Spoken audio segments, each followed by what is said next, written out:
मधुराज चंद्र, पत्रांक 254, भाग 5वां, तारीख 14/12/1998। नमो अर्यंताणम नमो सिद्धाणम नमो आयर्याणम नमो उवज्जायाणम नमो लोये सवसावणम नमो समय साराय स्वानुभूत्या चकास्ते चित्त स्वभावाय भावाय सर्वभावांतरचिले मंगलम भगवान वीरो मंगलम गौतमो गणि मंगलम कुंद कुंदार्यो जैन धर्मोस्तु मंगलम सर्व मंगल मांगल्यम सर्व कल्याण कारकम प्रधानम सर्वधर्माणम जैनम जयतु शासनम ओंकार बिंदु संयुक्तम नित्यम ध्यायन्ति योगिनो कामदम मोक्षदम चैव ओंकाराय नमो नमः। श्रीमद् राजचंद्र वचनामृत, पत्र नंबर 254। खंबात के मुमुक्षुओं को ये पत्र लिखा है। इसमें कोई भी जीव, संसार में भटकने वाले कोई भी जीव इस प्रकार से मुमुक्षु दशा प्राप्त करता है और ज्ञान दशा के योग्य होता है, उसकी बात करते हैं। संसार में भटकते भटकते जीव कई प्रकार के दोष करता है और इसके कारण से फिर से कर्म बंधन करके भटकते रहता है। पाप भाव करता है, पुण्य भाव करता है, नया बंधन होता है और उसको भविष्य में जब बूढ़े में आते हैं तो उस प्रकार से गति में चले आता है। फिर वहां उसके कर्मों के अनुकूल संयोग वियोग होते हैं, उसमें वापिस जुड़ करके नया कर्म बांध करके वापिस ऐसा एक चक्कर चल रहा है। तो कई प्रकार के दोष जीव करता है, लेकिन सबसे बड़ा दोष ज्ञान दशा नहीं आना, अपने आत्म स्वरूप को नहीं पहचानना, अनुभव नहीं करना, वो सबसे बड़ा दोष है। वो दर्शन मोह का दोष है। दर्शन मोह के दोष में अपन दो बात चलाई थी कि एक तो ग्रहित और एक अग्रहित। अग्रहित में ये दोष आता है, अग्रहित मिथ्यात्व, अग्रहित दर्शन मोह, अपने स्वरूप को अनुभव नहीं करना, पहचानना नहीं, जानना नहीं, उसका नाम है अग्रहित दर्शन मोह। और बाहर में सच्चे देवगुरु शास्त्र अपने को आत्मस्वरूप बताते हैं, आत्मा को जानने की, अनुभव करने की प्रेरणा देते हैं, इसके बावजूद भी हम उनकी बात नहीं मानते हैं, उसका नाम है ग्रहित दर्शन मोह, ग्रहित मिथ्यात्व। यहाँ पर तो वो बात करी है कि ज्ञान दशा नहीं आए, ये जीव का सबसे बड़ा दोष। तो फिर हम सभी लोग तो ज्ञान दशा बिना कहे समझो, तो फिर क्या करना? तो अभी एक ऑप्शन है कि ज्ञान दशा प्रकट करने का भाव होना चाहिए, आत्मा को पहचानने का, उसको अनुभव करने का, उसका दर्शन करने की एकमात्र भावना होनी चाहिए। अगर ये भी नहीं है तो फिर तो आप कोई चांस नहीं है। फिर ये बात यहाँ कहना चाहते हैं। सर्वसे बड़ा दोष यह है कि जिससे तीव्र मुमुक्षुता उत्पन्न न हो, मतलब ज्ञान दशा उत्पन्न नहीं होवे, वो सबसे बड़ा दोष। अथवा मुमुक्षुता उत्पन्न न हो, मतलब हमको भाव भ्रमण से छूटना ही न हो, अथवा उल्टा देखे तो राजी खुशी से संसार के सभी प्रकार के कार्य करना हो। टॉप प्रायोरिटी में संसार, फिर बाद में उसमें से कोई टाइम बचा कुचा मिल गया तो फिर आत्मकल्याण की कहीं कहीं बात सुनना है। अगर कोई सुनाने को तैयार है घर बैठे तो सुनने को तो जाना ही नहीं है। फालतू के समय में भी कोई सुनाने को आवे घर बैठे तो थोड़ी बहुत बात सुन लेंगे, क्योंकि हमको हित तो करना है। लेकिन लास्ट मोमेंट, लास्ट फाइल में सबसे नीचे की फाइल है वो आत्मकल्याण की फाइल। सबसे ऊपर अभी बहुत लफड़े है, ये करना है ना वो करना है, तो फिर वो सबसे बड़ा दोष है। ये बात कृपाल देव कहते हैं। और वो मुमुक्षु का ज्ञान दशा तो मुमुक्षु दशा के बाद में आती है, अभी तो आती नहीं है। तो सीधा आत्मा को देखने की बात कृपाल देव इस पत्र में नहीं करते हैं। वो बोलते हैं पहले मुमुक्षु बनना पड़ेगा। मुमुक्षु बनने के लिए क्या करना? तो मुमुक्षु भी हम नहीं है तो फिर मुमुक्षु कैसे बने? कि मुमुक्षु भी बनना पड़ता है। सभी जीव जितने पैदा होते हैं वो मुमुक्षु नहीं है। मुमुक्षु कोई भी जीव बन सकता है, जाति वेद उसका कोई भेद नहीं है कि मुसलमान है तो मुमुक्षु नहीं बन सकता, ऐसा नहीं है। क्रिश्चियन है तो मुमुक्षु नहीं बन सकता, ऐसा नहीं। जीव मात्र, समनी पंचेंद्रिय, इतनी शक्ति वाला संगनी पंचेंद्रिय होना चाहिए। तो वो जीव अगर हित करना है अपना ऐसा है तो ये मुमुक्षु बन सकता है। मुमुक्षु बनने की कला क्या? कुछ शास्त्र पढ़ लेना और सीख लेना वो मुमुक्षु बनना नहीं है। बाहर में किसी मंदिर में या धर्म में क्रियाकांड करना वो मुमुक्षु दशा नहीं है। मुमुक्षु मंडल में नाम लिखाना मुमुक्षु दशा नहीं है। जैसे जैन के बारे में गुरुदेव कहते हैं 3 प्रकार के जैन, एक जन्मधारी, एक नामधारी और एक भावधारी। सच्चा जैन तो भावधारी, राग द्वेष को अंश में जीते आत्म स्वरूप के अनुभव पूर्वक, वो सच्चा जैन। बाकी तो जैन नाम है लेकिन जैन नहीं है वास्तव में। ऐसे इसके अंदर कि जो आत्मदर्शन की भावना वाला है, भव भ्रमण से छूटने वाला है, वो मुमुक्षु है। इसके सिवा दूसरे कोई मुमुक्षु भले ही नाम से हो लेकिन वास्तव में वो मुमुक्षु नहीं है। तो कैसे बनना मुमुक्षु? तो उसका भी बताया यहाँ पर आगे कि स्वयं के दोष देखने में पक्षपात नहीं करना, बिना पक्षपात के अपने दोषों को देखना। मतलब क्रोध बुरा, भक्ति अच्छी, ऐसा नहीं। आप सिर्फ देखने का काम करो और हटाने का काम नहीं करना। क्यों आया ऐसा नहीं बोलना, दोबारा नहीं करूंगा ऐसा नहीं बोलना, सिर्फ देखना। अपने दोष को माने अपनी परिणति क्या कैसी चल रही है उसका सिर्फ ब्यौरा लेना। एग्जामिनेशन ओनली, डायग्नोसिस, वो देखना तो मुमुक्षु बन जाओगे, गारंटी से बन जाओगे। क्यों? इसका कारण क्या है कि संसार में भले ही अनंत काल से भटक रहा है लेकिन एक भी जीव ऐसा नहीं है जिसको दुख की चाहना हो। एक भी जीव नहीं मिलेगा, चाहे मन वाला हो चाहे मन बिना का हो। चींटी में तो मन नहीं है ना, 3 इंद्रिय प्राणी है, लेकिन उसको भी धूप में अच्छा नहीं लगता है। देखो उसको छाया में जाने का अच्छा लगता है। मक्खी 4 इंद्रिय फटकड़ी पे नहीं बैठती है, वही शक्कर पे बैठ जाती है। कलर तो दोनों का एक ही है ना। देखो क्या है, कोई भी प्राणी हो संसार का, एक इंद्रिय से लेकर के सभी संगनी पंचेंद्रिय जितने भी जीव संसार में हैं वो सब दुख को चाहते ही नहीं है, सुख को ही चाहते हैं निरंतर। क्योंकि आत्मा का स्वभाव है वो सुख स्वभाव है। जैसा पानी का स्वभाव है वो जैसा है, तो बर्फ की अवस्था में नहीं रह सकता वो। बर्फ तो पानी का विकृत स्वरूप है, जिसे फ्रीज किया गया है, वो इसी हालत में खुला नहीं रह सकता। और भाप भी नहीं बन सकता क्योंकि वो उसको तो अग्नि का संयोग से भाप बनता है। बाकी इसका ओरिजिनल स्वरूप तो प्रवाहीपना है, शीतलपना है, वो उसका स्वरूप है। पानी कभी गर्म होता नहीं और लिमिट से ज्यादा ठंडा भी होता, बर्फ ज्यादा ठंडा भी नहीं होता है। ये उसका ओरिजिनल। ऐसा प्रत्येक आत्मा का स्वरूप है, सुख स्वभावी है। इसीलिए जब तक उसको सुख नहीं मिलेगा तब तक वो उसकी सुख की चाहना खत्म होने वाली नहीं है।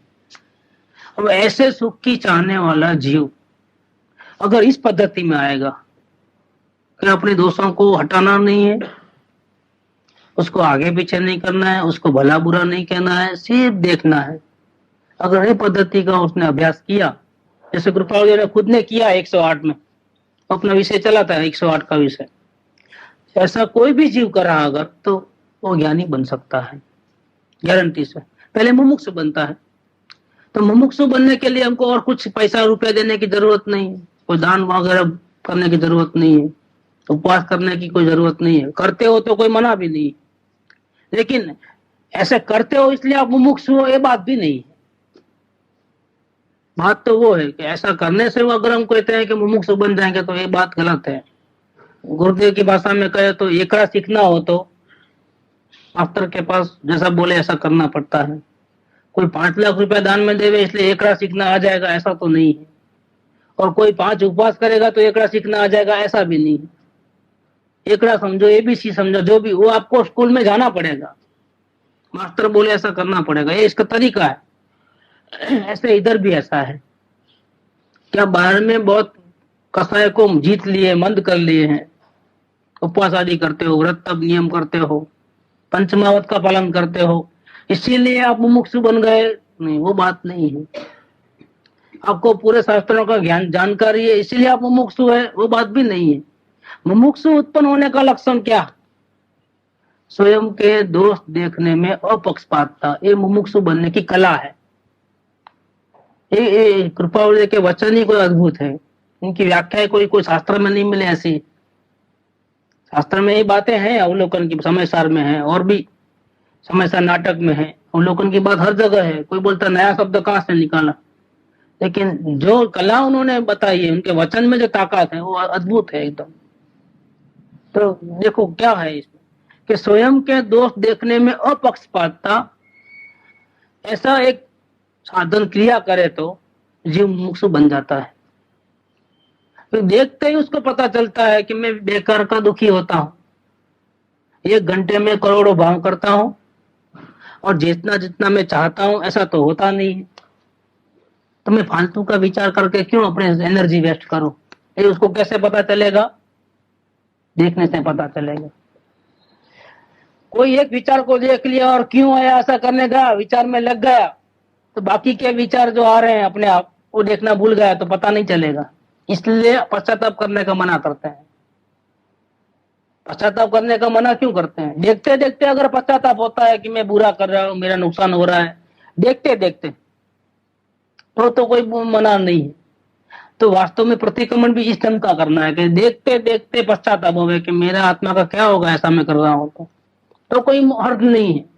लेकिन कोई एक विचार को लेकर के अरे ऐसा क्यों आया करके विचार में चले गया और मन का आधार ले लिया, तो उसका निषेध है, क्योंकि ये मार्ग नहीं है। इसके बाद में आने वाले जितने भी विचार है ना, वो देखेगा नहीं, वो बिना देखे समझ में आता नहीं है उसको।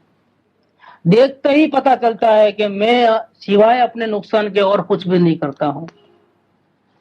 आपके पोटले में मानता हूं क्षण क्षण में, किसी और के निमित्त से, उसके निमित्त से, उसका ख्याल में रख करके, लेकिन जब भोगने का टाइम आएगा तब कोई साथ में आने वाले नहीं है। न माँ, न बाप, न स्त्री, न कुटुंब, न परिवार, कोई साथ में आने वाले नहीं है। मैं अकेला भोगने वाला हूं। ये मनुष्य भाव मुझे आत्मकल्याण करने के लिए मिला है, और मैं अपने भावों को देख रहा हूं तो लगता है कि मैं अपनी कब्र खुद खोद रहा हूं। अनंत काल तक संसार में भटकूं, ऐसे जो भाव है चिकने वो मेरे में पड़े हैं। भूंगली ने तोते को नहीं पकड़ा है, तोते ने भूंगली को पकड़ा है। ये उसको अवलोकन से पता चलेगा। और वो ऐसा तो सदगुरु को पता है, सदगुरु बोलते भी हैं, लेकिन कौन सुने हैं? जिसको आत्म कल्याण की फाइल सबसे नीचे रखी है। बुद्धि नहीं, ऐसी बात नहीं है, उसको बुद्धि तो बहुत है, और रोज सुनता भी है और जय जयकार भी करता है और बोलता भी है कि गुरु आप ही सर्वस्व हो। लेकिन क्या करें, उसको दूसरे काम पहले हैं ऊपर के फाइल में, और आत्म कल्याण की फाइल एकदम नीचे दबा के रखा है। जब एक्स्ट्रा टाइम मिलता है तभी आता है वो आत्मा की बात सुनने के लिए। दूसरे 1000 काम, लाख काम छोड़ करके आत्म कल्याण की बात सुनने नहीं आता है वो जी। इसीलिए समझ तो रहा है और हमको आत्म कल्याण करना भी है, लेकिन जीव एक कदम भी उस दिशा में चलता नहीं है। इसीलिए व्यर्थ है। अब किसी को बोलना कि तुम अपना आत्मा की दया करो, व्यर्थ है। उसको यही बोलना कि अगर तुमको शांति चाहिए तो पहले अपने भावों को देख के बताओ कि तुम किस रास्ते पे जा रहे हो। अब हम नहीं बोलेंगे कि तुम गलत रास्ते पे जा रहे हो, तुम स्वयं देख करके नक्की करो कि तुम कौन से रास्ते पे जा रहे हो। देखो फर्क पड़ता है। कोई दूसरा देखे और बोले उसमें, और खुद देखे और स्वीकार, उसमें बहुत बड़ा फर्क पड़ता है। ये पूरा मार्ग जो है अनुभव प्रधान मार्ग है। जब तक स्वयं अपनी आंखों से नहीं देखेगा और फील नहीं करेगा, तब तक ये जीव साक्षात तीर्थंकर की बात भी मानने वाला। इसीलिए कृपालुदेव ने बहुत चालाकी से काम किया है। कराना था तो स्वरूप के दर्शन, लेकिन बात नहीं करते हैं। वो बात आत्मा को देखने की बात अभी मत करो, अभी पहले ये काम करो। क्योंकि जब तक तुमको गरज पैदा नहीं होगी, तुमको रुचि जागृत नहीं होगी, तब तक तेरा उपयोग पलटने वाला नहीं है। अनंत काल से तेरा उपयोग बाहर है, उधर उधर। अपने एक आत्मा को देखे बिना बाकी सब कुछ किया इस जीव ने। अनंत पंच परावर्तन किए। समय सर में तो आया है कि मोर की भूतड़ा इस जीव को बलद की जैसा भार बढ़ाते हैं। चौथी कथा में काम भोग बंधन की कथा सभी जीवों ने अनंत बार सुनी, परिचय में भी आ गई और ऐसा कार्य भी किया है उसने। लेकिन एकत्व विभक्त आत्मा की बात न सुनी, न समझी, और न उसको पचाई। इसीलिए अब ये समय सार के अंदर मैं सिर्फ एकत्व विभक्त आत्मा की बात करूंगा अपने अनुभव से। आप भी सुन करके युक्ति से, आगम से, नयों का अवलंबन से, सब प्रकार से, अनुमान से, सबसे सुन करके बाद में अनुभव से प्रमाण करना। ये बात कृपा कुंकुन आचार्य देव ने कही समय सार के अंदर, शुरुआत में, चौथी पांचवी गाथा के अंदर। अनंत काल में इस जीव ने सिर्फ अपने आत्मा को छोड़ करके सारी दुनिया को देखा, जाना, पहचाना, भोगा, बहुत भोगा है, लेकिन एक काम नहीं किया उसने, जो करना था वही नहीं किया है असल में। ये अनंत काल का जो गलत काम है वो कैसे सुधरेगा? तो कोई समझाने से नहीं सुधरता है। कोई तीर्थंकर आके बोले कि भाई तुम देखो ना अपने आत्मा को, सर्वश्रेष्ठ दुनिया में सबसे सुंदर में सुंदर, सर्वोत्कृष्ट पदार्थ, मंगल पदार्थ, उत्तम पदार्थ, शरण लेने योग्य पदार्थ, वो एक तेरे आत्मा ही है। लेकिन कौन सुने? नहीं सुने। तो फिर उसको वो बात नहीं करते हैं कि तुम आत्मा को देखो, ऐसी बात नहीं, तुम अपने परिणाम को देखो। तुम किस ओर जाते हो? तुमको तो सुख चाहिए ना, तो सुख चाहिए तो तुम सुख होने के रास्ते पे आगे बढ़ रहे हो कि दुखी होने के रास्ते पे आगे बढ़ रहे हो? दिन भर तुम करते क्या हो? घर से तो निकलते थे सुख के लिए, सुबह उठे तो सुख के लिए तुम सब कार्य करना शुरू कर दिया, लेकिन हाथ में क्या आया अब तक? शांति मिली क्या? आदि व्याधि उपाधि टली क्या? इच्छाओं का नाश हुआ क्या? क्या हुआ है? तुम अपने परिणाम को चेक करो। और जो जीव इस प्रकार से अपने परिणाम को देखना चालू कर देगा, सिंसियर होकर के, प्रामाणिकता से, तो सही में अब तक जो हुआ सो हुआ, अभी मेरे को सुधर जाना है।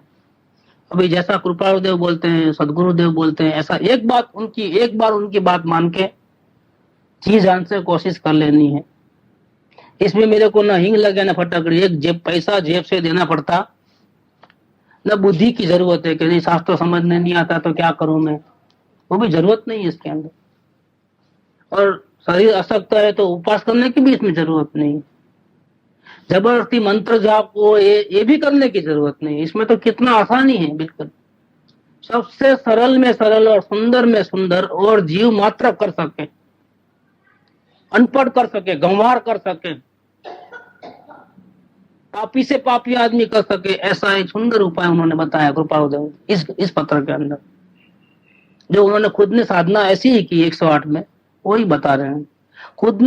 खुद जिस रास्ते पे गए और पाए हैं, वही रास्ता सभी मुमुक्षुओं को बता रहे हैं कि भैया अगर तुमको सुख तो चाहते ही हो, वो तो हम बिना तुमको पूछे ही कह सकते हो कि तुम सुख को तो चाहते ही हो। जब तुम सुख को चाहते ही हो तो फिर तुम सुख की दिशा में कदम उठा रहे हो कि ऐसे कुछ कार्य कर रहे हो कि जिससे तुमको लगता है कि सुख मिलेगा, लेकिन आखिर में देखते हो तो रिजल्ट क्या आता है? ये रेती में से तेल निकालोगे, कब तक निकालोगे? अनंत काल तक तूने ऐसा ही किया है, हाथ में कुछ आया ही नहीं, फीफा खांड वाला काम, फीफा ही खांड रहे हो तुम। कोई तुमको तत्व मिल रहा नहीं है, कोई सार तुम्हारा लाभ नहीं हो रहा है, तुम दुखी हो जाते हो और उल्टा दुखी होते हो। और ये मनुष्य पर्याय, ऐसा उत्तम जैन कुल, ऐसा बार बार नहीं मिलते हैं। चिंतामणि रत्न समान मनुष्य भव है। तुम देखो अब तुम्हारे में इतनी योग्यता तो है, तुम बुद्धि लेकर सहयोग संलब्धि लेकर के आए हो, शास्त्र का तुमको नॉलेज नहीं होगा, हो सकता है, लेकिन शिव संलब्धि तो तेरे पास है, 5 इंद्रिय और मन तो तुम्हारे पास है। तुम कितने भी गंवारो तो भी अपने परिणाम को तो तुम देख सकते हो। देख सकते कि नहीं देख सकते? अपने परिणाम को मालूम तो पड़ सकता है कि नहीं कि हमको कैसे भाव आए। बाहर वाले को नहीं मालूम पड़े, लेकिन हमको नहीं मालूम पड़ता है, चोर को नहीं मालूम पड़ता है कि हम कितनी चोरी कर रहे हैं, बराबर मालूम पड़ता है। कोई बोले कि नहीं हमको मालूम नहीं पड़ता है, तो वो बात मैं मानने को तैयार नहीं हूँ। कोई बोलता है हम अवलोकन करें, लेकिन हमको कोई एक भी भाव पकड़ में नहीं आते हैं, जैसा कि आते ही नहीं है भाव, हमको तो कुछ आते ही नहीं है भाव। सरासर झूठ बोल रहा है वो। क्या कर रहा है? हड़हड़ता असत्य बोल रहा है, हड़हड़ता। क्योंकि अगर हम अवलोकन करें और हमको एक भी भाव, पुण्य के पाप के कोई भी समझ पकड़ में नहीं आते हैं, तो इसका मतलब क्या हो गया? तो तुम परमात्मा हो गए।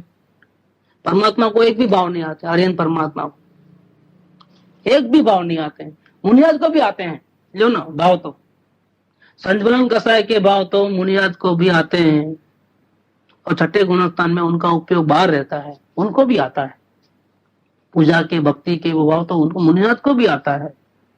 ये मुनियाद से बढ़ के हो गया है कि कभी तो आत्मा को देखा नहीं और एक भी भाव नहीं आते हैं, इसका मतलब क्या है?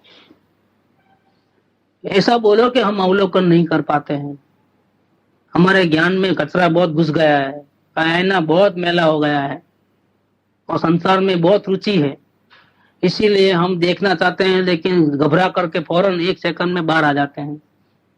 5 मिनट भी शांति से देख नहीं पाते हैं अपने परिणामों को। दूसरों को क्या देखोगे? आत्मा को देखोगे तो आश्चर्यचकित हो जाओगे। पर्याय है ना जो थंभ जाएगी एकदम, क्योंकि सर्वोत्कृष्ट पदार्थ को देखे तो क्या होता है? जब सूर्य को देखते हैं तो हमारी आंख कैसी हो जाती है? 12 बजे का सूर्य देखो आप, क्या होता है? आश्चर्यचकित हो जाओगे, आपकी पूरी जैसा कि अंजायमान, जैसा अंजायमान आंखें अंजायमान हो जाती है। वो थोड़ी देर तक तो दूसरे किसी को देख नहीं पाओगे, ऐसा होता है। ऐसा ही चैतन्य सूर्य को देखोगे तो आप तो फिर तो हमेशा के लिए आप किधर दृष्टि डालोगे ही नहीं। स्वर्ग के सुखों भी आपको फीके लगेंगे। ये समय दृष्टि लोग की बात है। इंद्र सर के वैभव और चक्रवर्ती की संपदा, काग विठ सम गिनत है सम्यक दृष्टि लोग। वो कागड़े की विष्ठा बिल्कुल काम में नहीं आती है। गायों के पोदड़े तो काम में आते हैं लेकिन कागड़े की विष्ठा काम में नहीं आती है। चक्रवर्ती की संपदा और इंद्र सरी के भोग, काग विठ सम गिनत है सम्यक दृष्टि लोग, क्योंकि उसने सर्वोत्कृष्ट पदार्थ को देख लिया, ऐसा सुंदर आत्मा को देख लिया है। तो उसको देखोगे तो तुम्हारी हैसियत ही नहीं है, तुम अपने भावों को भी नहीं देख पाते हो अभी तो। 1 सेकंड ऐसा देखे नहीं देखे कि घबरा करके बाहर देखो क्या होता है। ये कोई अगर बोलता है कि मुझे एक भी भाव पकड़ में नहीं आता है तो वास्तव में उसने अवलोकन नहीं किया है, या उसको अवलोकन करने का इरादा भी नहीं है, या उसको आत्मकल्याण करने का इरादा नहीं है, या फिर उसको संसार में कोई ना कोई प्रकार का बंधन है, चाहे समाज का हो चाहे परिवार का हो, कोई ना कोई जिम्मेदारी लेके बैठा है, बंधन है उसका, गुलामी है उसकी। गुलामी में फंस जाता है तो अपने स्वतंत्र रूप से कार्य नहीं कर पाता है। गुलाम व्यक्ति स्वतंत्र नहीं है। यहाँ कोई गुलाम बनाता नहीं है लेकिन खुद अपने विचारों से, अपने अज्ञानता के कारण से खुद ही गुलाम बना हुआ है। समाज का डर होगा, कुटुंब परिवार का बोझा उठाया होगा माइंड में, कुछ नहीं तो शरीर तो है ही उसका, खून चूसने वाला, शक्ति को खलास करने वाला। इसलिए तो कृपाल ने कहा आत्मा से छूटे दया अध्यास तो नहीं करता तो कर, नहीं भोगता तू ते नो एज धर्म नो। कोई नहीं तो आखिर शरीर तो 24 घंटा है साथ में, न समाज का डर है न कुटुंब परिवार की पंचायत है, फिर भी एक पंचायत जरूर है तो जड़, लेकिन चेतन को भ्रांति में डाल दिया है। जड़ में ऐसी ताकत कहां से कि वो चेतन को जड़ बना दिया है, लेकिन है देखो अपने प्रत्यक्ष। हम इतने बुद्धू हो गए हैं, 3 लोक के नाथ सर्वज्ञ स्वभावी जीव, जिसमें ज्ञान और आनंद ठसाठस भरे पड़े हैं, लेकिन कितना मूर्छित हो गया है। ये मोह की चमत्कारी देखो, ये मोह की ताकत देखो कि एक जड़ अपने को चेतन का चेतनपना को लूट करके उसको जड़ बना दिया है, अंधा बना दिया है। देखने वाले आदमी को अंधा बना दिया है, किसने? जड़ ने। एक कितने साल तक? अनंत काल तक। सालों की क्या गिनती, 100 साल, 2 साल, लाख, 2 साल, ऐसा नहीं, 1 भाव 2 4 भाव नहीं, अनंत भावों से ऐसी हालत है। ये जीव की आंखें नहीं खुलती है, देखने वाले की आंख नहीं खुलती है, जिसकी आंख कभी बंद नहीं होती है, सदा जागृत स्वरूप है, ज्ञान स्वरूप है। जानना जानना जानना जानना अनंत काल में कभी बंद नहीं हुआ है, न बंद होने वाला है। ऐसा जो जागृत स्वरूप, जो स्वयं चैतन्य भगवान आत्मा है, और मृतक कलेवर में गुरुदेव के अपने अपने हाथों से लिखा है कि मृतक कलेवर ऐसे जो ये शरीर है उसमें ये आत्मा, भगवान आत्मा मूर्छित हो गया है। उनके खुद के राइटिंग में शब्द है, कांजी स्वामी गुरुदेव उनके हाथ से लिखा गया, वो है प्रिंट मौजूद। इसमें अपने आप को उसने मूर्छित कर दिया है। ऐसा तीसरा बंधन ये है, समाज का, कुटुंब का, उसके बाद में शरीर का प्रतिबंध। वो 24 घंटा रहता है। और या ये भी नहीं होगा कि नहीं हमको कोई परवाह नहीं है, खाने में रस नहीं, पीने में रस नहीं है। तो एक और है, ये मिथ्या लकड़े भरे हैं ना, भूसे, संकल्प झूठे किए हैं अज्ञानता के कारण से, इसलिए विकल्प में पड़ा है। अपनी जाल बुनता है अंधे होकर के, कि आंधड़ो वणे ने वाछड़ो चावे, कहावत है। ऐसा करूंगा तो सुखी हो जाऊंगा, फिर वो ऐसा प्रयत्न करता है, लेकिन हाथ में वो करने के बाद, मेहनत करने के बाद फिर मालूम पड़ता है कि वो तो मैं अंधा होकर के वो बुन रहा था, लेकिन पूरा छाछ खत्म हो गया, हाथ में कुछ भी नहीं है। क्या समय बर्बाद, शक्ति बर्बाद, पैसा बर्बाद, हाथ में कुछ नहीं आया है। आंध्रो वणे ने वाछड़ो, ऐसा उसमें भी आया है। गांची का बैल घूमता तो बहुत है दिन भर, लेकिन कहाँ खड़ा है, जहाँ का वहां खड़ा है। ये हमारी दशा है, ये भी ये अज्ञानी जीवों की दशा ऐसी है। बेचारा बहुत दुखी है, इसके दुखों की तो क्या बात करें। ज्ञानियों को तो बहुत करुणा आती है, बहुत करुणा आती है। हम भी हमारे जैसा ही परमात्मा है। राक्षस वाला थोड़ा है, उसका स्वभाव राक्षस करने का थोड़ा है। अनंत गुणों का स्वामी है, 3 लोक का नाथ है वो, लेकिन बेचारा कितना दुखी है। तो करुणा आती है तो वचन निकलते हैं, समझाते हैं, भाई तू समझ जा भी ये मनुष्य भाव मिला है, ऐसा सुनहरी अवसर है, सच्चा जैन धर्म मिला है, सच्चे देव गुरु शास्त्र मिले हैं, करुणा करके तुमको समझाते हैं। तो तुम अभी क्यों अपनी फाइल जो नीचे पड़ी है, धूल चढ़ गई है, उसको तो उठाओ, ऊपर रखो और एक काम शुरू कर दो। एक पैसा भी तेरे को लगने वाला नहीं। यहाँ तो बाहर निकले घर से तो पैसा लगता है, बिना पैसे के बात नहीं। ऑटो वाला हो या कोई भी हो, बस का भी किराया लगता है। लेकिन आत्म दरबार में जाना है, इधर एक नया पैसे की जरूरत नहीं। पैसा तो नहीं, शरीर की जरूरत नहीं, वचन की जरूरत नहीं, 5 इंद्रियों की जरूरत नहीं, मन की जरूरत नहीं। लो, बिना किसी के रोकथाम के तुम अपने परमात्मा के दर्शन स्वयं कर सकते हो। विचारों को देखने के लिए किसकी जरूरत है बताइए। 5 इंद्रियों की जरूरत नहीं, मन की भी जरूरत नहीं। मन में जो चल रहा है अपने आप, अच्छे बुरे भाव, सिर्फ देखना है, उसमें किसकी जरूरत है। देखना वो मन का स्वभाव नहीं। मन तो सोचता है, ये करूं वो करूं, ऐसा करूं वो करूं, ये अच्छा ये बुरा। वो किसका वर्क है, मन का वर्क। आत्मा का वर्क तो सिवाय जानने देखने के कुछ है ही नहीं। जेम नेत्र तेमज ज्ञान नथी कारक नथी वेद करे। 320 गाथा समय साहब की, आचार्य कुमकुम देव। जैसे आंख सारी दुनिया को देखे लेकिन करे बरे कुछ नहीं, ऐसा ही ये जो अपना ज्ञान है वो देखे और जाने बिना कुछ कभी करता ही नहीं। न अनंत काल में, भूतकाल में कभी किया है, न वर्तमान में भी कर रहा है, न भविष्य काल में भी करेगा। यह आत्मा का स्वरूप ऐसा है। उसका स्वरूप को पहचानना, अनुभव करने के लिए पहले क्या करना है, पहले मुमुक्षु बनना है। क्योंकि बिना उस मुमुक्षु बने वो नेत्र ही नहीं खुलेंगे। तो आत्मा को पहचानने का जो बल है, शक्ति है, आईना ही मेला है तो क्या करेगा, नहीं देख पाएगा। है तो वो आईना, लेकिन उसके आईने पे मेल बहुत, कचरा बहुत जमा हुआ है, तो नहीं देख पाएगा। इसीलिए पहले कचरे को हटाना है। तो लेकिन हटाने का कार्य कैसा करना, कि सिर्फ देखना वो ही हटाना है। देखने मात्र से हट जाएंगे। आप महसूस कर लेना वो चीज। आपको कोई भी भाव आवे, आप सिर्फ देखो, अपने आप बंद हो जाएगा। आपको भावों को बंद करने की कोई जरूरत नहीं, आप सिर्फ देखना। तो सोचने का काम मन करता है, देखने में तो आपको किसी की जरूरत ही नहीं है।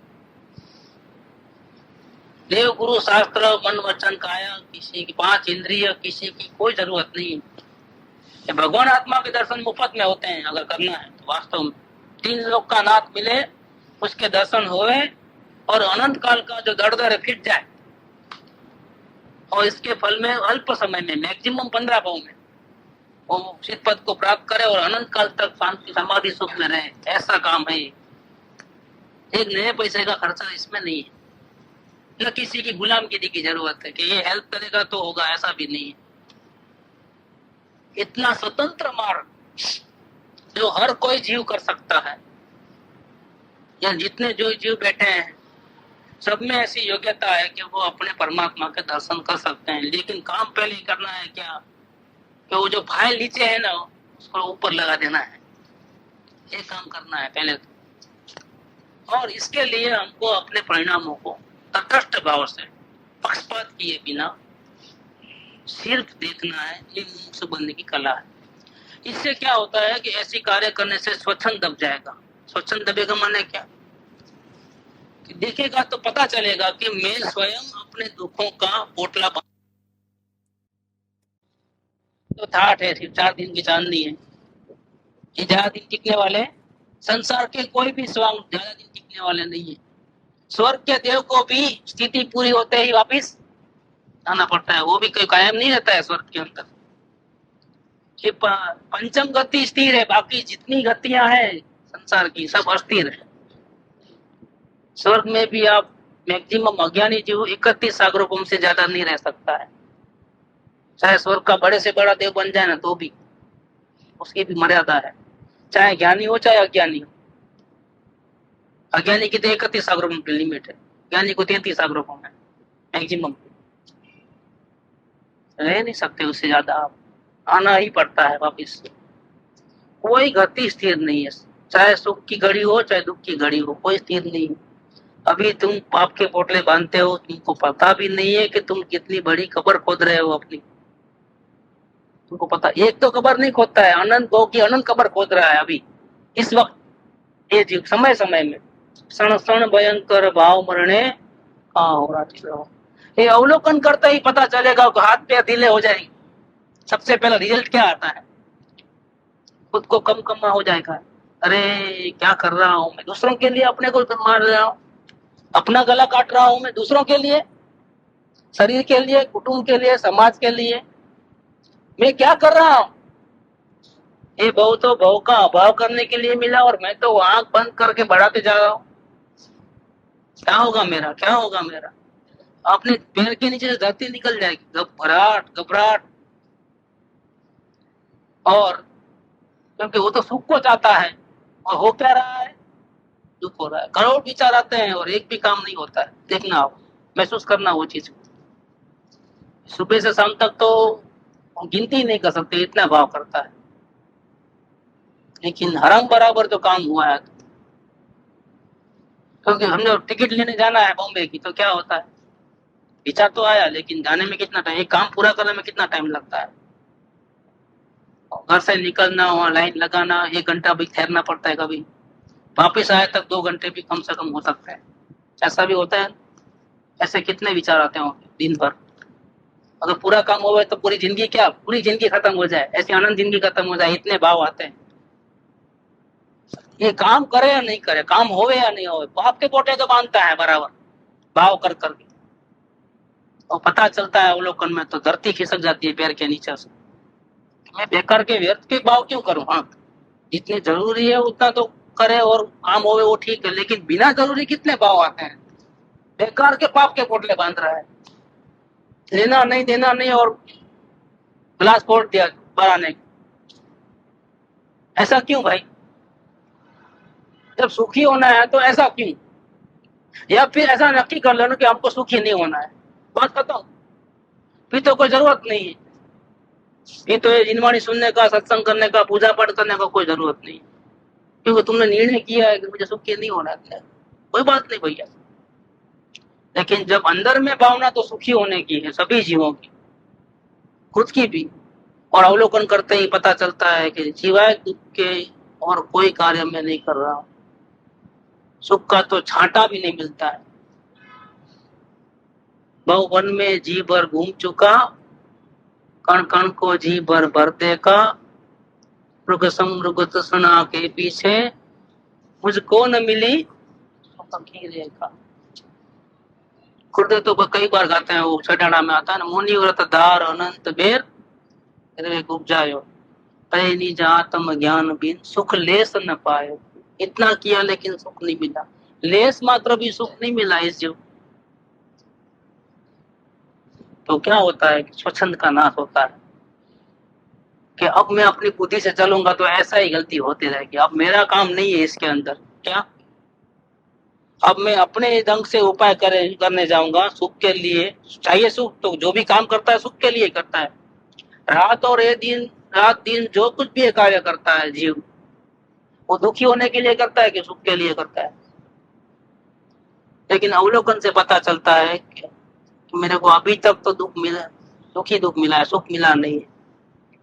और मैं अपनी बुद्धि से अभी भी मैं जितना ही प्रयत्न करूंगा, सिवाय समय जाएगा, शक्ति जाएगी, मेरे हाथ में कुछ आने वाला नहीं। तो अवलोकन करने का नतीजा क्या निकला? स्वच्छंद का नाश हुआ। स्वच्छंद माने मनमानी करना, अपनी बुद्धि अनुसार चलना, सुखी होने का उपाय जाने बिना, सच्चा उपाय जाने बिना स्वयं अंधेरे में गोली चलाना और फांपे मारना, इधर उधर उठापटक करना, और कर कुछ भी नहीं सकता है, सिर्फ भाव ही कर सकता है। अज्ञानी जीव भी एक सूखे घास के तिनके के दो टुकड़े नहीं कर पाते। ज्ञानी तो कह देते हैं, खुला कह दिया इन्होंने, सूखा घास ना तणकलाना बे टुकड़ा करवानी पण हमें सत्ता धरावता, तो उन्होंने खुला कह दिया। प्रसंग ऐसा बना था कि सौभाग्य भाई ने उनको विनंती की कि हमने आपको इतना लेटर लिखा, आप मेरे को जवाब तो दो कम से कम। मैंने कहा संसार की बातें पूछी है, मैं तो आत्म कल्याण कैसे करना वो बात पूछी है ना। और आपको इतनी भी दया नहीं आती हमारे ऊपर, जैसा एक प्रसंग बना है। मेहरबानी करके कुछ आत्मा की बात, आत्मा कल्याण की बात तो करो हमारे साथ, धर्म की चर्चा तो करो। लेटर हम नजीक होते तो रोज मिल जाते, लेकिन हम हैं आप बंबई में और हम सायला में, हमारी मजबूरी है, क्या करें। क्या जवाब दिया है बताओ। मैं 231 नंबर है शायद। कृपावड़े की तो बात ही निराली है कोई।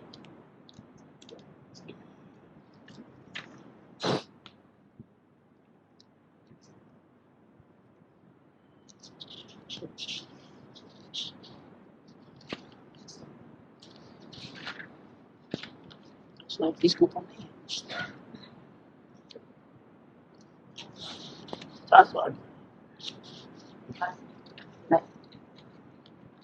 तो वो लिखा है क्या, हरि के हाथ में है। अब हमारे को क्यों ताने मारते हो? आपको जो कुछ कहना है हरि को कहो, हम उसके हाथ में। हम तो एक कणक लेके दो टुकड़े भी कर सकते हैं, ऐसा लिखा है। क्या करूं, हम भी तो मजबूर हैं। हम अपने आत्मा को छोड़ करके कहाँ समझाने जाए किसी को। या मान तो परमात्मा मिला है, थोड़ा दिन तो रहने दो उसमें, हम उनको छोड़ना एक सेकंड भी चाहते नहीं। ऐसा लिखा है उन्होंने, नंबर नहीं मिल रहा है इतने में ही है। मैंने कहा 231 था लेकिन नहीं है, और जबरदस्त लिखा है कि क्या करें अभी। हम तो सब हमारा सब उसके हाथ में है, हरि के हाथ में है, मतलब कुदरत ब्रह्मवत के हाथ में। तो हमारे में तो वो ताकत नहीं। हाँ ये देखो 230 नंबर है, एक ही नंबर आगे पीछे। एक पत्र मिला है कि जिसमें लिखा है कि कितने जीवों की योग्यता है, लेकिन रास्ता बताने वाला कोई नहीं। टाउन की भाषा में लिखा है क्या, बहुत से जीवों की योग्यता है, आत्मा समझना चाहते हैं, लेकिन कोई रास्ता बताने वाला नहीं। सब आपने बहुत कुछ लिख दिया है, बहुत लंबा चौड़ा लिखा है उन्होंने।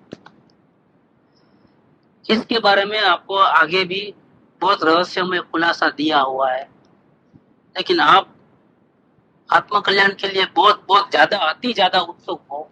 क्या आपकी भावना बहुत प्रबल है ना, इसलिए वो हमारी खुलासे को भूल जाते हो जानबूझ करके। हम कितने भी खुलासे लिखे, लेकिन आपको वो ध्यान ही नहीं देते हो। आपको तो आत्म कल्याण की भावना बहुत बढ़ गई है। अब हम छोड़ना चाहे तो भी आप छोड़ने को राजी नहीं हो, ऐसा हो गया है मामला। तो क्या कहते हैं, इसलिए मैं जो खुलासा लिखता हूँ, समझाता हूँ, आपको याद नहीं रहता है तो उसमें कोई मेरे को आश्चर्य नहीं होता है। क्या उसमें कोई हमको आश्चर्य नहीं होता है। गुजराती में पढ़ लेता हूँ क्योंकि मजा है भाषा में। एक પત્ર મળ્યું છે કે જે પત્રમાં કેટલાક જીવની યોગ્યતા છે પણ માર્ગ બતાવનાર નથી વગેરે વિગત આપી છે। એ વિશે આગળ આપને ઘણું કરીને ઘૂંટ પણ ખુલાસો કરેલો છે। તથાપિ આપ વિશેષ વિશેષ પરમાર્થની ઉત્સુકતામય છો, જેથી તે ખુલાસો વિસ્મરણ થઈ જાય એમાં આશ્ચર્ય નથી. વળી આપને સ્મરણ રહેવા લખું છું કે આપ ભૂલી ન જાઓ એટલે વળી પાછું બીજી વાર લખું છું. વારંવાર લખ્યું છે, વળી પાછું લખું છું. જ્યાં સુધી ઈશ્વર ઈચ્છા નથી ત્યાં સુધી અમારાથી કંઈ પણ થઈ શકનાર નથી. તણખલાના 2 કટકા કરવાની સત્તા પણ અમે ધરાવતા નથી. અધિક શું કહેવું, જ્યાદા ક્યાં કહું. આપ તો કરુણામય હો, તથાપિ અમારી કરુણા વિશે કેમ લક્ષ આપતા નથી અને ઈશ્વરને કેમ સમજાવતા નથી? મને શા માટે કહો છો? देखो कैसी भाषा लिखी. ये सौभाग्य भाई की और कृपा उठे की कोई बात ही अद्भुत निराली है. गुरु शिष्य की जोड़ी है जो ये अद्भुत अद्भुत है. वो तो वर्णन करते थे सौभाग्य भाई की योग्यता को देख करके. कृपा उठे ज्ञान दशा में, वो अज्ञान दशा में फिर भी ऐसा नहीं देखा कभी उन्होंने. परम पूज्य सौभाग्य ऐसा ऐसे वचन लिखे हैं जो उनके बारे में, वो तो एक्स्ट्रा ऑर्डिनरी. शिष्य गुरु को पैर पड़े वो तो समझ में आए, वो पूज्य को बोले, वंदन नमस्कार करे. लेकिन इस काल ये सौभाग्य भाई ऐसे पूछते विरले कि ज्ञानी को उनको वंदन नमस्कार करना पड़ा है. यहाँ तक कि ज्ञानी को पूजा हो गया है कि उनको आत्मज्ञान नहीं हुआ तो पीड़ा किसको हो रही है? ज्ञानी को हो रही है. उन्होंने जितना लेट करते हैं ना उतना उनको पीड़ा हो जाती है अंदर में. जल्दी से आत्मकल्याण नहीं करते थे. बोले हमको जरूरत नहीं है आत्मकल्याण करने, नहीं चाहिए हमको आत्मा. आप मिल गए हो ना, ओवर, हमारे पूरे प्रॉब्लम सॉल्व. आप परमात्मा हो, हमको मिल गए तो हमको अभी आत्मा भी नहीं चाहिए, जाओ हम तो आपकी भक्ति में लीन हो जाएंगे. वो होते थे, ऐसा ही लीन थे, प्रेम समाधि में थे. 1-2 नहीं 7 साल निकाल दिए, कितने साल. लेकिन आत्म कल्याण करने को लिखे तो बोले हमको नहीं चाहिए आत्मा, हमको आप मिल गए ना, ओवर. इतनी भक्ति में कृपालुओं को चिंता हो गई कि अब क्या होगा, इनकी उम्र बढ़ते जा रही है, अभी मरण पथारी पे है, क्या होगा इसका. बहुत निराला केस है, अलग अद्भुत केस है. लेकिन बात अपने को यहाँ ये करना है, ज्ञानी हो या अज्ञानी हो. ज्ञानी तो खुला कहते हैं कि हम एक तिनके के 2 टुकड़े नहीं करते, कर सकते भी नहीं, हमारे में ऐसी योग्यता है, ताकत भी नहीं. लेकिन अज्ञानी की भी ताकत नहीं है, तो फिर इन पर करता क्या है ये जीव? सिर्फ भावों में बंधन करता है, अपना नुकसान करता है और कुछ नहीं करता है ये अज्ञानी से. ये करूं वो करूं, ये नहीं करूं वो, ऐसा अच्छा बुरा बस उधेड़ बुन, और हाथ में कुछ आता नहीं. तो ऐसा जब अपने अवलोकन में देखता है तो स्वच्छंद का नाश होता है. सुख चाहिए और मैं क्यों दुख की बात करूं, क्यों मैं दुख बढ़ाता हूँ? नहीं चाहिए ऐसा संसार, अभी मुफ्त में भी नहीं चाहिए हमें. ऐसा वो दृढ़ निर्णय करता है. कोशिश में अभी तो मेरे को अभी बहुत नुकसान हो गया, अब तक तो बहुत नुकसान हो गया है, अनंत काल में बहुत नुकसान किया है. अनंत काल थी आतड़ियो बिना भान भगवान, सेव्या नहीं गुरु संत ने. तो वो अकल आ गई उसको, अवलोकन से अकल आई कि अब मैं जितना प्रयत्न करूंगा, हाथ पैर मारूंगा तो मेरा नुकसान ही करूंगा, क्योंकि हमारे पास वो कला नहीं है. सब कुछ होगी होशियारी दुनिया भर की, तो वो कला नहीं है जिससे हम भवसागर में तीरे. आज तक हमने सुखी होने के लिए बहुत प्रयत्न किया लेकिन सफल नहीं हुए, तो अब हमको अपनी बुद्धि पे कोई भरोसा नहीं. क्या हम चाहे दुनिया हमारे को पूछती होंगी और 1 घंटे का 200 रुपये फीस लेते होंगे, एक सवाल पूछने के रामजी भाई तो लेते थे. सौराष्ट्र के जाने माने वकील गांधी जी, वल्लभ भाई पटेल सब उनके पास आते थे अपना केस लेने के लिए. ऐसे वकील गुरुदेव की चारों ओर से परीक्षा करके बोले कि हमारी बुद्धि कुछ नहीं है आपके सामने. हम बुद्धि नहीं है, बुद्धि कहना क्या, जो बुद्धि संसार में डूबा है वो बुद्धि क्या. एक सवाल पूछने के 200 रुपया उस जमाने में. सरेंडर हो गया गुरुदेव के पास, आधी याद थी, खलास, नहीं चाहिए वकीलात फकीलात, बैठ गए सोनगढ़. देखो ये जीवन हमने तो देखा है रामजी भाई. गुरुदेव खुद उनको मोटा भाई कहते थे, गुरुदेव से 6 साल बड़े थे. तो इतना बड़ा वकील जो है सरेंडर, ऐसा इनके केस में ही बना है. अम्बालाल भाई वकील थे, रजिस्टर थे उस जमाने से. इनको देखा कि खलास, नहीं करना है रजिस्ट्री, छोड़ा है. इससे तो कृपावटे का रसोईया बन जाना अच्छा है. रसोईया बन गए बोलो आप. देखो, क्योंकि कृपावटे बोले मेरे अकेले में साधना करनी, लेकिन रसोईया को किसी को नियुक्त कर लो आप, उसको जो देना है दे देंगे, लेकिन तब क्या करें? तो कृपावटी के साथ में रहने को ऐसा तो मिलता नहीं, तो क्या करना? अकेला छोड़ो, रसोई बन जाओ। रसोई सीख लिया उन्होंने, अपने हाथों से रसोई बनाकर खिलाते थे कृपावटी। देखो क्या बात है, ऐसे ऐसे रत्न थे उनके पास, लेकिन उस काल में पंचम काल के जीवों की इतनी योग्यता नहीं थी कि पहचान पाए ऐसे। परम उत्कृष्ट इस काल में, गुरुदेव खुद बोलेंगे, इस काल में इनके जितना सर्वोत्तम पगना किसी के देखने में नहीं आती है। तो उनका वो टाइम में तो समय नहीं था ऐसा, जीवों की ऐसी योग्यता नहीं थी कि उनको समझ पाए। और जीव संप्रदायवाद मैंने उसमें उसमें झगड़ा पंचायत में ही पड़ा था। ये तो ये काल गुरुदेव का आया तो बहुत भाग्यशाली की लाखों लोग सुनने लगे, घर घर समय सार पहुंच गया, घर घर अध्यात्म की चर्चा होने लगी। ये गुरुदेव का प्रताप, पुण्य का ऐसा योग आया। बाकी उनके टाइम में तो कोई पहचानता नहीं था गुरु कृपाल पर, विरोध बहुत विरोध करते थे। सत्य बात आती है तो जगत के लोग नहीं पचा सकते हैं, क्योंकि ये तो बात जगत से उल्टी है ना। जगत की बात तो कमाओ धमाओ, बाल बच्चों को मत छोड़ो, सब कमा लो। समाज में आप नहीं जाएंगे तो क्या होगा? आप शादी ब्याह में नहीं जाएंगे तो, लेकिन आप आत्मा के लिए नहीं आते हो। लेकिन वो उनको क्या मालूम है, आप नहीं आते हो, बहुत बड़े बन गए क्या? आजकल आते ही नहीं हो, दर्शन नहीं है। देखो कैसे कैसे बातें करते हैं लोग। समाज के कुटुंब के घबराहट कुटुंब में ज्यादा हो जाती है। अरे अभी ध्यान नहीं है उनका, हमारा क्या होगा? बेरी बोलेगी हमारा क्या होगा, बच्चे बोलेंगे हमारा क्या होगा। अब पहले तो आप बहुत सुनते थे, अभी हमारी बात ही नहीं सुनते हो, कहाँ से सुनेंगे? ऐसे कई बच्चों को छोड़ के आए अनंत जन्म में। अभी अभी भी वही रोना है क्या? डुबा देना है क्या आत्मा? उसकी लाइन अंदर की बदल गई, लेकिन जगत की लाइन और संसार की लाइन बिल्कुल ऑपोजिट है। जिसको सच्ची शांति चाहिए उसको जगत की लाइन तो छोड़े छुटका है। वर्तन में नहीं छोड़ पाए, लेकिन भावों से तो छोड़ना ही पड़ेगा, कंपलसरी है। अंश मात्र भी अगर भाव में रहा, कोने में भी, राग के कण में भी अगर जो जरा भी रुचि रह गई, उपयोग आत्मा को नहीं देखेगा। उतनी तैयारी करने के लिए अवलोकन स्वच्छंद दब जाता है। खुद को जीव को लगता है कि अब मेरी बुद्धि का कोई भरोसा नहीं, अब तो किसी इस विषय के, अध्यात्म के विषय के एक्सपर्ट कौन है, उसकी सलाह सूचना ले और वो जैसा बोले ऐसा करो। जैसे हमको कोई रोग की मालूमात नहीं है और हम कितना ही प्रयत्न करें और निकलता नहीं रोग लंबे समय तक, तो क्या करते हैं? अपने आप को सरेंडर कर। सबसे ज्यादा वाला ये शरीर है, वो हम किसको सपुर्द करते हैं? डॉक्टर को। मुंह मांगी फी लो, जो करना है करो, काटना है काटो, पीसो, जो करना है, नली निकाल के नई नली ला लो, ट्रांसप्लांटेशन करो, जो भी करना है, लेकिन मुझे बचाओ।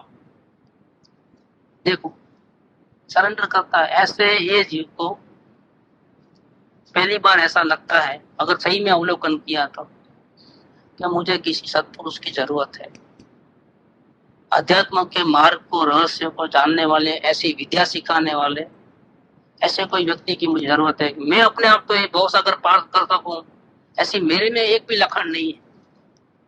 अब क्लीन उसको मालूम पड़ता है अवलोकन से। कोई शास्त्र से सुनता नहीं है, शास्त्र में सुने तो पशु समझ में नहीं आता है। अब तो शास्त्र में बहुत सी नपुंसक का, पशु का, लेकिन कहाँ अकल आई? अंधा कहा है समय सार में, और भगवान भी कहा है, लेकिन उसको ऐसा जड़ जैसा हो गया है, बुलेट प्रूफ। तारीफ करे तो भी असर नहीं, गालियां दे तो भी असर नहीं, जड़ जैसा हो गया है दर्शनों के कारण से। लेकिन अब तो अपनी आंख खुल गई ना, अवलोकन किया ना, वास्तव में मैं पशु जैसा ही हूँ। भले अनंत आनंद मेरे में है, लेकिन अनंत की उत्पत्ति में कहाँ करता हूँ? नपुंसक वास्तव में मैं हूँ। भगवान परमात्मा विराजता है। जिस नेत्र से, ज्ञान नेत्र से सारी दुनिया दिखती है, उस नेत्र से मैं अपने आप को ही नहीं पहचानता हूँ। मेरे जैसा कोई अंधा भी खुद अपने गालियां लेता है अवलोकन करते वक्त, और खुद जब गालियां देता है तो बहुत चुपती है, दूसरे गाली देते तो इतनी चुपती नहीं है। जब खुद अपने गाली देता है ना, तो कि जिंदा रहना मुश्किल हो जाता है। खुद की नजर में खुद गिर गया, खुद की नजर में खुद गिर गया है। उसकी जो चाल चलन, उसका होश कोश जोश चकनाचूर पूरा। अभिमान के पुतले बन के चलता था, तो अभिमान गिर गया, क्योंकि खुद की नजर में खुद गिर गया। स्वच्छंद का नाश होता है। ऐसी दशा में जब मुमुक्षु आता है तब उसको उपदेश की जरूरत है। इसके पहले उपदेश की जरूरत नहीं है, क्योंकि उपदेश सुनेगा यहाँ से निकाल देगा, यहाँ सुनेगा बुद्धि में डाल देगा। करना अभी कहाँ करना है, तो करूंगा ना, अभी बता दो, बाद में कर लूंगा मैं, जब जरूरत पड़ेगा तब कर लूंगा। उपदेश के योग्य नहीं। पात्रता में हॉल है, काना जितना डालोगे सब बह जाता है, या कान में से उधर से निकल जाता है, या बुद्धि में चले जाता है, तो बुद्धि तो खलास उल्टा बिगाड़ देती है। बुद्धि में चलेगा तो नुकसान ज्यादा है, यहाँ से निकलेगा तो वो तो बोलेगा मुझे कोई मालूम नहीं है, लेकिन इधर चले गया ना तो बहुत खतरा है। मेरे मालूम है, जानता हूँ मैं आत्मा का स्वरूप क्या है, 6 द्रव्य का नाम मालूम, 7 तत्व का मालूम, व्यवहार, निश्चय, निमित्त, उपादान, सच्चे देव, गुरु, शास्त्र, झूठे कौन, सच्चे कौन, सब मुझे अक्ल है पूरी। आप उनको सिखाओ ना, हमको सब आता है। और अभिमान का पुतला बन के फिरते हैं तो और नुकसान ज्यादा होता है। दर्शन मोह उल्टा तीव्र होता है।